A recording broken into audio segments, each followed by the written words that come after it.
In the year 2018, there was a cop who went into what they thought was their apartment and found somebody sitting on the couch.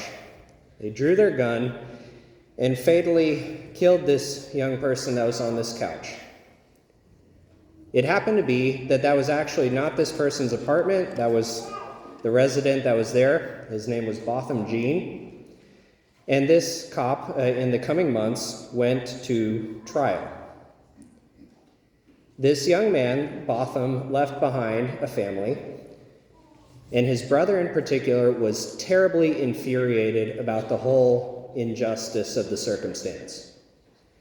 He contemplated all sorts of terrible and dark thoughts about this officer, until one day when he heard them speak and show great remorse for everything that happened. And this young man, the brother of Botham, being a Christian and being moved in heart, realized that he needed to let go of his anger. And in the trial where this officer was convicted, through a tear-felt testimony, he finally asked the judge at the end of his speech if he could go over and hug the officer. And it's just this very beautiful testimony that he's given through this whole experience that he had with his brother.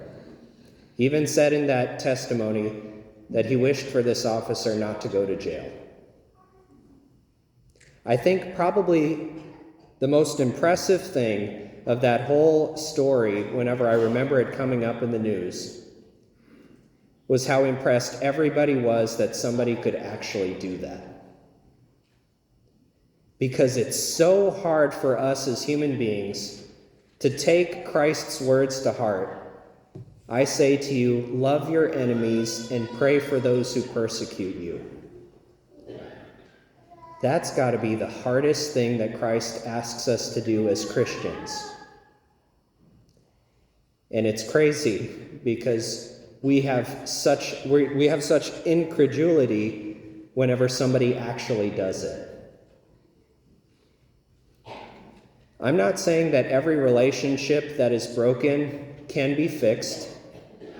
The thing about reconciliation is both sides have to be willing to work on the relationship. And with this young man and this officer, both sides recognized the hurt and the pain and wanted things to change, and so there was healing. All we can do from our end is offer that peace and that reconciliation. And if the other party is willing to change and there can be a healing of the relationship, then we can go from there. But Christ does ask us to forgive. The one-sided action of saying, this person has harmed me, and yet I wish them no ill.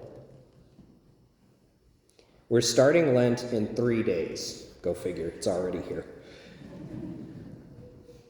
And if there's any bitterness in our hearts, I would recommend that would be the first place that the Lord might be inviting us to tackle this Lenten season.